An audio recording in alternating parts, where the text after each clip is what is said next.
Hi, welcome to Virtual CB1A. This is Miss Rena, and for today's video discussion, we're going to talk about interest and interest rates.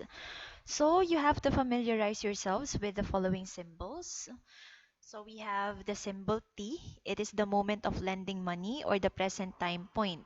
So sometimes T is equal to 0. So we have capital T or N. It is the life of the loan.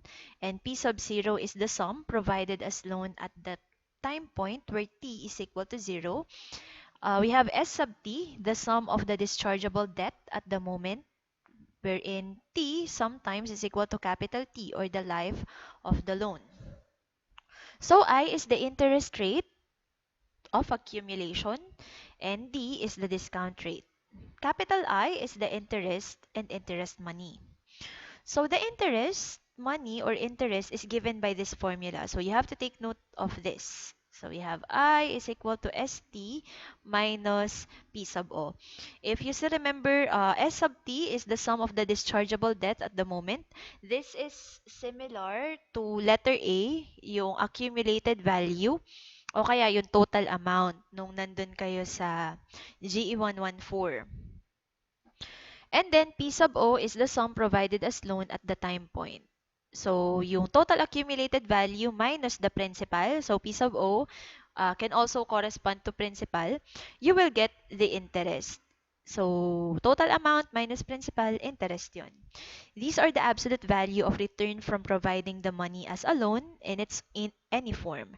In particular, issue of money loans, sale on credit, placement of money on a savings account, bond, purchases, etc. When concluding a financial contract, the parties make an agreement on the amount of interest rate. In financial mathematics, two types of interest calculation rates are distinguished. One is the interest rate and the other is the discount rate. So, pag sinabi nating interest rate, it is denoted by this symbol, I sub t, is the relation of the sum of the interest money paid for the fixed period of time to the value of the loan. So, ito ay in terms of S sub t minus P sub O over P sub O.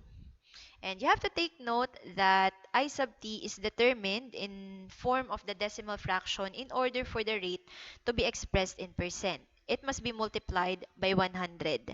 So, dito ay i-extend natin siya kasi ang makukuha niyong value dito ay nakadecimal. So, ita-times niyo siya ng 100, tapos didikitan niyo siya ng symbol na percent.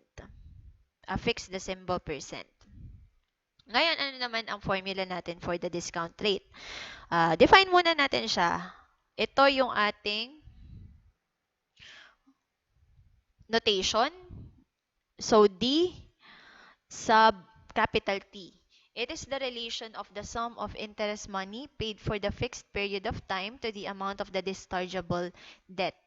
Parang katulad lang tinto nung kanina, but instead of the principal as your denominator, ang iyong magiging denominator ay S sub t. So, this is D sub t is equal to S sub t minus P sub O over S sub t.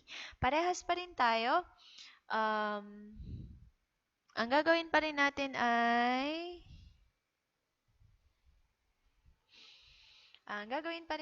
ay times 100 and then affix the percent symbol. So, let us consider a simple example. Since foreign yung aklat na ginagamit ko, wala kasi tayong available na maayos dito. Ang ginagamit ko ay currency ay rubles. Okay? So, currency lang naman yan. Parehas pa rin naman yung, yung content. So, wag kayo masyadong malito. So, let the investor place a sum of 5,000 rubles in a bank for a year at 8% per annum. This means that at the end of the year, the investor will obtain apart from the invested money an addition amount of I. Kasi nagpautang siya, so may makukuha siyang interest na 8% per annum. Bukod dun sa pinautang niya originally. That is called the interest of the deposit. That equals, so I is equal to PRT lang to. Kung tandaan nyo pa, yung I is equal to PRT So, P is the interest, R is the rate, and T is the time. Since annual yung pinag-uusapan natin dito, T is equal to 1 lang. So, pwedeng hindi na siya isama sa equation. So, I is the principal, which is 5,000 rubles, and the rate, which is 8%, which is 0.08. And if you are going to compute for it using your calculator, so maglagay tayo dito ng calcu. Naka-trigo kami kanina. So, tanggalin lang natin to. Yan. So, we have 5,000 times 0.08. So, may makukuha siyang interest na 400 rubles. Ayan. So, the interval regarding which the interest or discount rate is determined is called calculation period. It may equal a year, pwede ring 6 months, pwedeng a month, a day, depende dun sa term ng loan or deposit. So, note that the interest is also an interval characteristic. For example, it relates to the period of the transaction. Ngayon, dito tayo sa example number 1. Let at that time moment t sub 0, a credit P which is equal to 5,000 currency units. Ayan, naka-currency units na lang tayo. So, kahit na anong currency yung gamitin mo, it can be dollar, pounds, o kaya peso. 5,000 currency units is issued for the term T, which is equal to 2 years. After which, the creditor should obtain S, which is equal to 10,000 currency units. Find the interest rate of the deal. So, hindi natin alam kung magkano yung interest rate nung arrangement nila. So, hanapin natin. We are given with P, which is 5,000. We are given with S, which is 10,000. And to get the interest rate, ang gagawin mo lang ay subtract P from S and then divide everything by P. So, ito yung formula ang gagamitin natin. Ito. Yan. Ay. Yung total amount minus principal over principal. So, ang counterpart nito from before ay yung ano ba? A, which is the total amount. Kasi magpapalit na tayo ng mga notation eh. So, susulat ko rin siya dito. Si principal, hindi siya nagbago na notation. P pa rin siya. Tapos noon, parang na-introduce ko rin naman kayo sa letter na S. Ang ibig sabihin niya, sum of amount or total amount, sum of amount. So, ang gagawin lang natin dito for the interest, we have, wala tayong gagamitin na AS na lang. So, S minus P over P. Saan to galing? Di ba si A ay equal sa I plus P? Di ba? Or S is equal to I plus P. Ngayon, kunin natin yung interest rate. Hindi natin kasi alam yung interest rate na R. So, pwede naman natin itong isulat like this. So, S is equal to PR. Ano ba yan? Ay, ayaw niya sumulat. PR. Wala na tayong T ha. PR plus P. Di ba ang nawawala ay R? Si R, hindi siya dito. Mali ako ng notation, sorry. So, imbes na I ito, I na capital, this is actually yung ginagamit natin dito, I sub T. Yan. I sub T. So, this is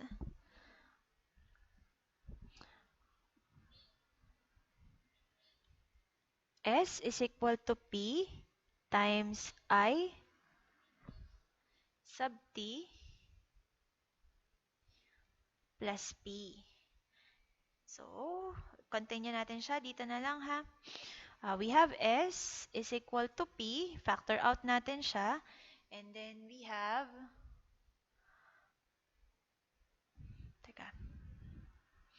P times I sub T plus P. Ang gagawin natin, dapat ma-eliminate natin si P at saka si P dito. So, tatanggalin natin si P on the right side, yung madaling ihiwalay, ito. We are going to have S minus P is equal to I sub T, right? Ay, meron pa tayo ditong P. P I sub T. Paano natin matatanggal si P dito? So, divide both sides by P. You will be ending with S minus P over P is equal to I sub T. So, dito galing yung formula. Simple lang din siya. Galing dun sa simple interest na inaral natin noon from your GE 114. And naaral nyo rin siya before from your high school math. So, here, IT is determined in form of the decimal fraction in order for the rate to be expressed in percent. It must be multiplied by 100.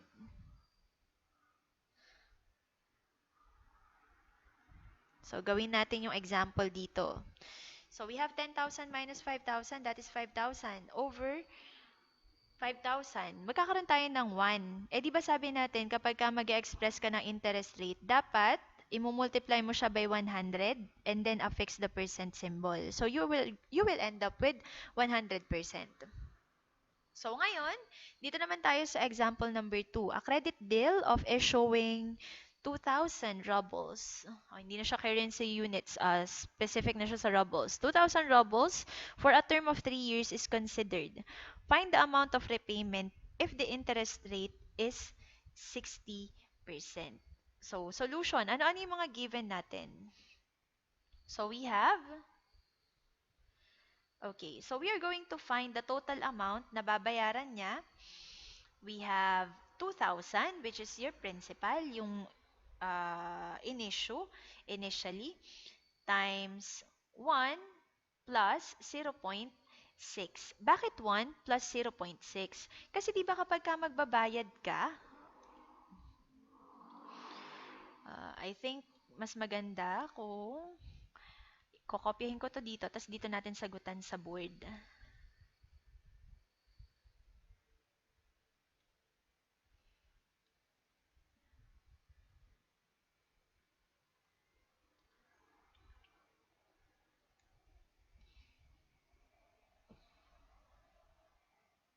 Hintayin natin siya mag-paste.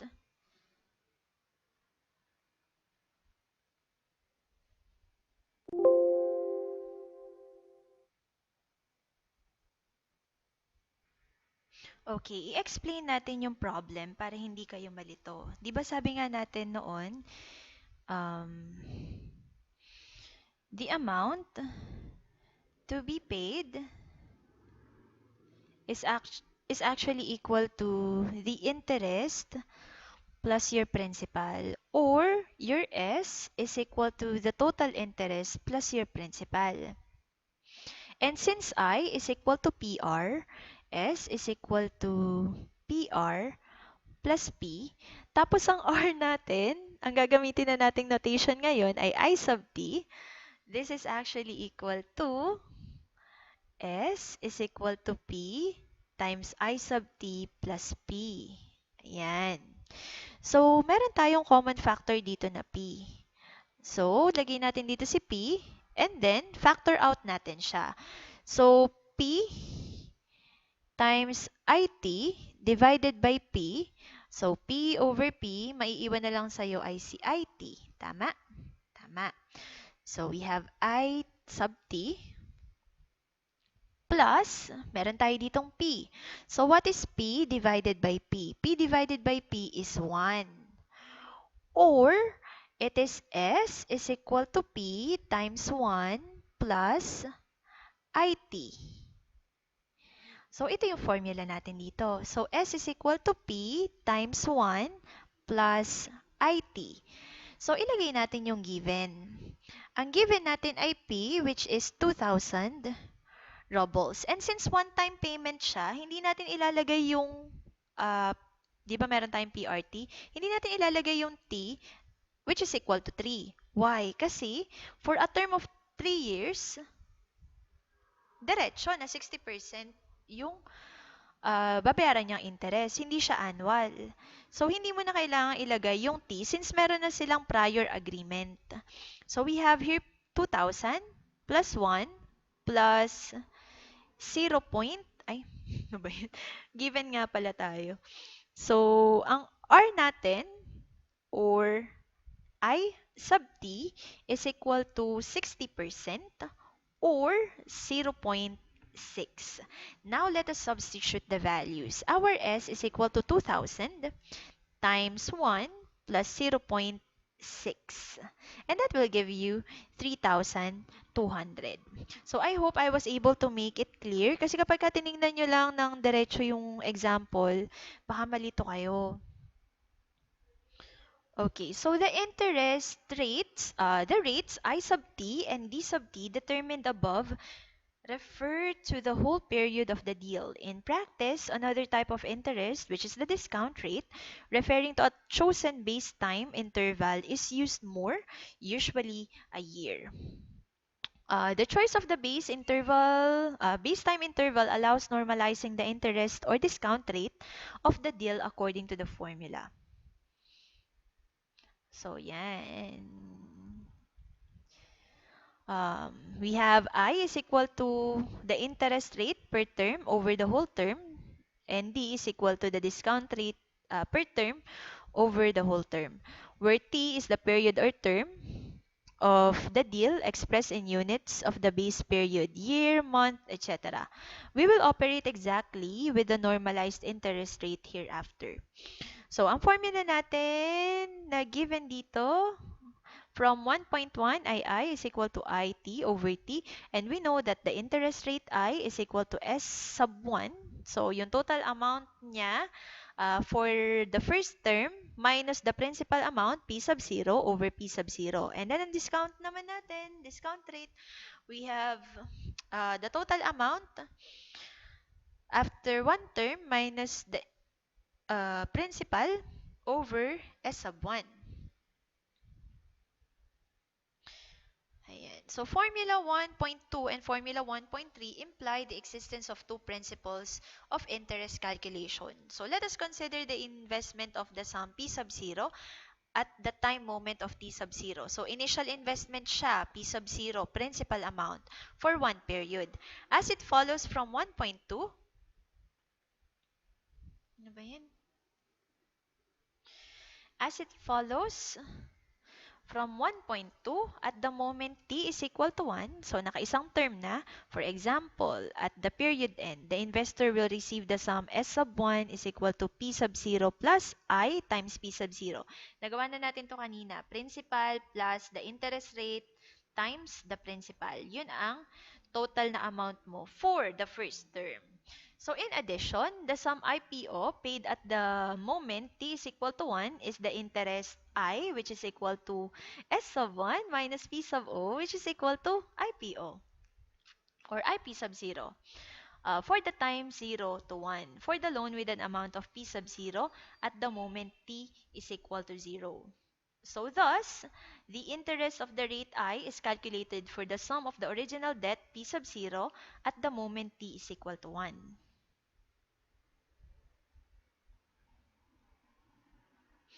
So according to 1.3, in exchange for the return of the sum S sub 1 at the moment t is equal to 1, the investor lends the sum P sub 0 is equal to S sub 1 minus D times S sub 1. Yan. Ano lang to, mathematical manipulation lang to, katulad ng ginawa natin kanina. Okay. So now, let's talk about the accumulation with simple interest. Napakadali lang nito. So, ito yung lagi na nating dinidiscuss. So, I think we can skip this na. Pero mag-ano tayo, maglagay tayo ng isang example. So, nandito naman lahat ng mga notation. Since simple lang siya, may mga dinrap na tayo na symbols. For example, yung sub-zero tsaka yung t. Kasi for the whole term na yon, meron na tayong binibilang na na term talaga or may defined na tayo na term. So I, the amount of interest for the whole term and the total number of calculation periods, usually in years yan pag simple interest. P, the original sum, here we omit the index 0. And S, the accumulated sum, we omit the index T. And I is the interest rate. Doon sa dati nating ginagawa, i-denote natin siya as R. Pero this time, lowercase I na yung gagamitin natin, ha? And then, since wala naman tayong term, drop na natin yung index na T or yung subscript na T. Ganun din sa D. So, at simple interest calculation, napakadali lang maghanap ng S. Kanina pa natin to pinapakita. That is P plus I lang. And then, kung meron kang total number of calculation period, halimbawa, quarterly siya, o kaya twice a year, tapos may certain number of, uh, o kaya every month, magkakaroon siya ng interest. So, ilalagay nyo siya dito. So, S is equal to P times 1 plus N times I. Saan to galing? So, nandito na ulit yung I and R natin. So, lagay lang natin, explain natin kung paano siya naiba dun sa dati nating ginagamit. Noon, ang ginagamit natin ay I is equal to P R T. Ngayon, ang gagamitin na natin ay I is equal to P, principal pa rin siya, times I times N. Ayan, hindi na siya PRT. Ano na siya? P times interest times N. Or pwede naman silang magkabali-baligtad. Pwede siyang P times N times I. Okay? So, yan yung magiging change natin. And then, noon, ang ginagamit natin ay A is equal to P plus I. Ngayon, ang gagamitin na natin ay S, which is equal to P plus I. And S is equal to P plus P times I times N. And since we have here P, S is equal to P, factor out natin siya, 1 plus IN. Yan. Kaya siya ganyan. Kaya ganyan yung formulas na ginagamit natin dito. Or NI. IN, NI, parehas lang yun. Kasi commutative ang multiplication. So, gawa tayo ng isang example. Ay, teka, before pala tayo mag-move, di ba sabi natin kanina ang N usually years siya? Paano kung hindi siya years? Halimbawa, months, ganyan. So, where T is the number of days of the loan, so, convert mo siya, tapos di-divide mo siya by 360. Kung naka-months naman siya, your K will be 12. Halimbawa, 3 months lang, 3 over 12 naman siya. Uh, kung kung weeks. Meron din iba nagalagay ng weeks eh. If I am not mistaken, ilang weeks nga tayo meron sa isang, ilang weeks meron sa isang taon? Teka lang check ko lang ulit. Medyo nakalimutan ko na kung paano pag weekly.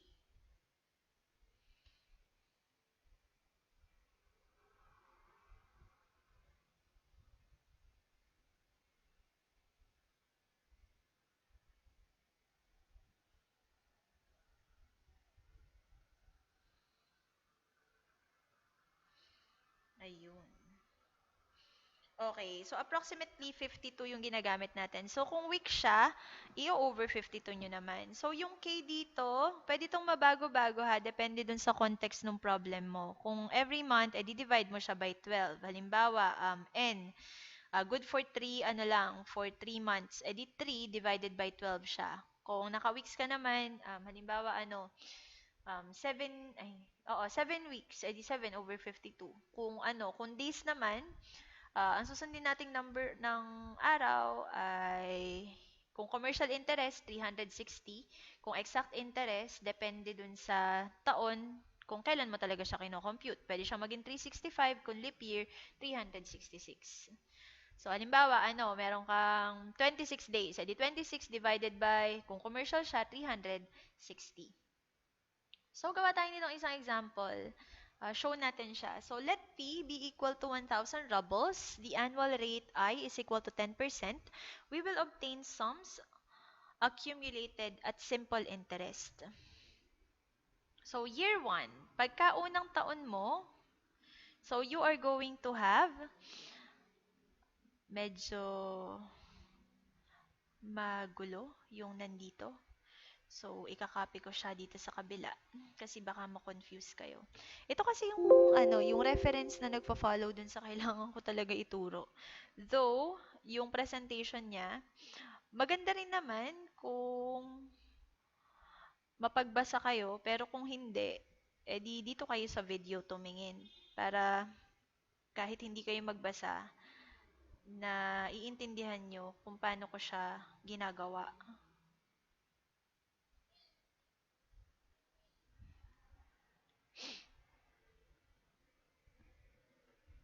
Okay, so let P be equal to 1,000 rubles. The annual rate is I is equal to 10%.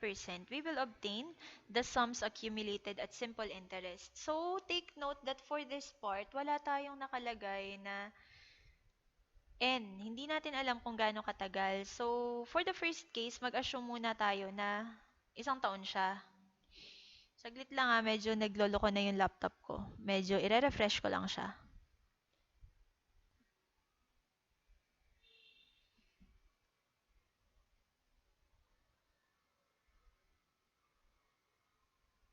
Okay, so dito, sabi ko nga kanina, before ko i-pause yung video, um, hindi defined kung ano yung term natin. So, hindi natin alam kung kailangan na ba itong bayaran after a year, after 2 years, after 3 years.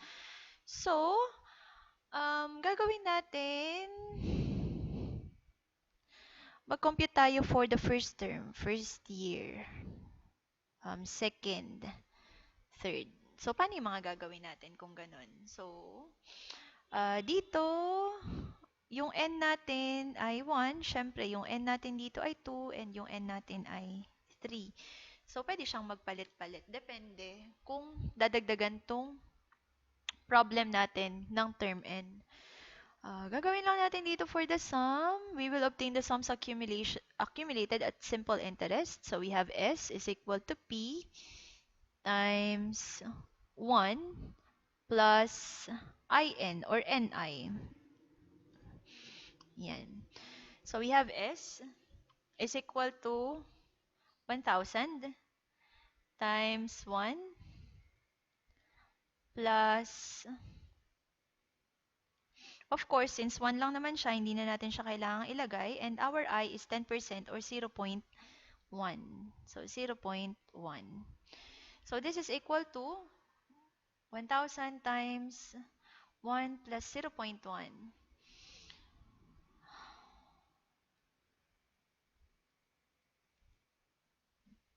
Yan, nagna-not responding na talaga siya.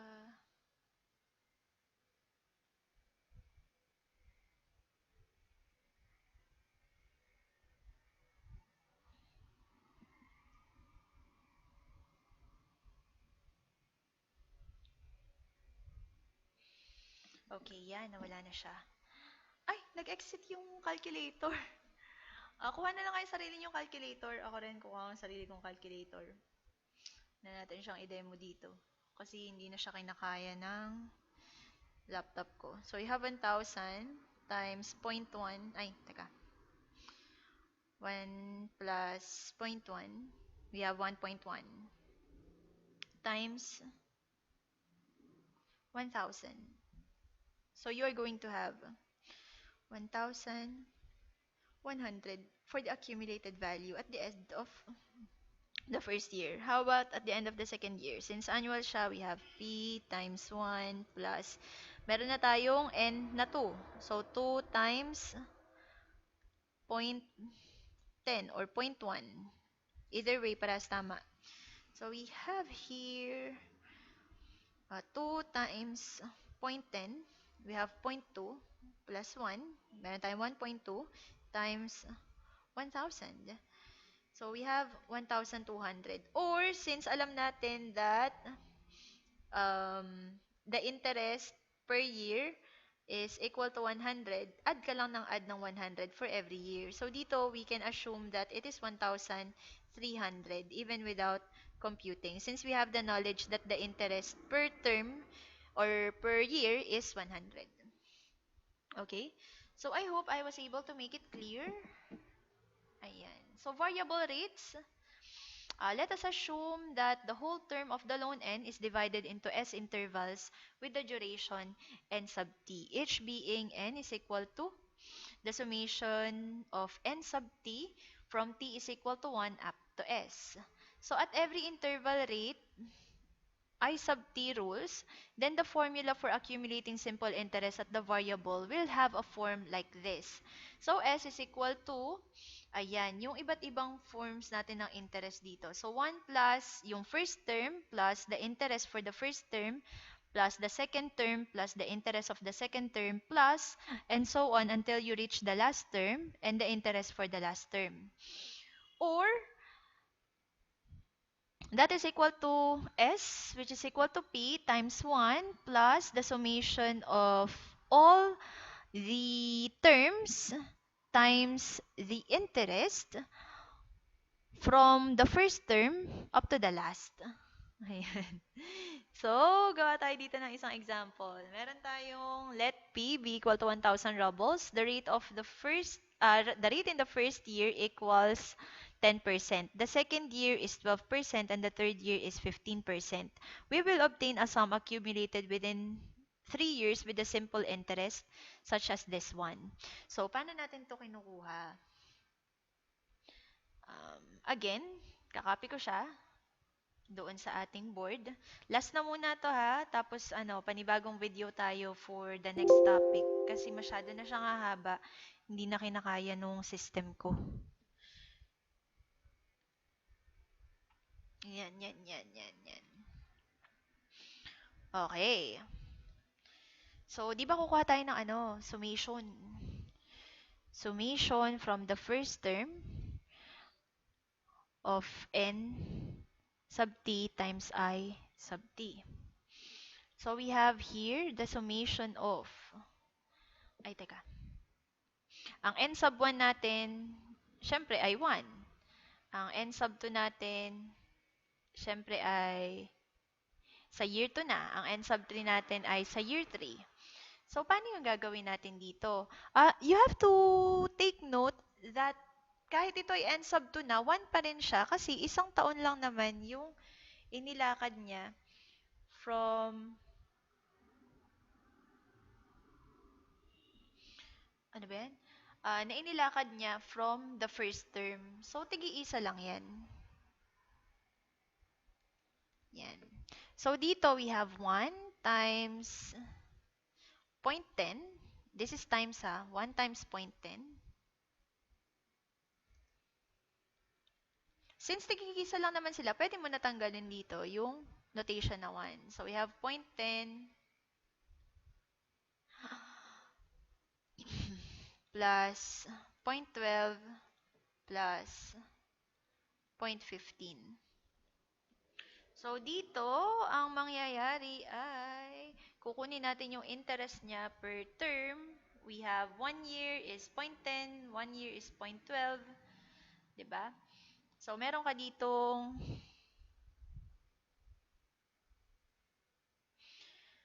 0.10 plus 0.12 plus 0.15. Ilan yan? Kuha lang tayo ng... Hindi ako nagko-compute na ng mano-mano. Kasi hindi na nagana yung utak ko ng mabilis. Pagod na siya. Ayan, 0.15. We have a total of 0.37. So, ang accumulated na interest niya for 3 years ay 0.37. Okay? So, lagay natin dito.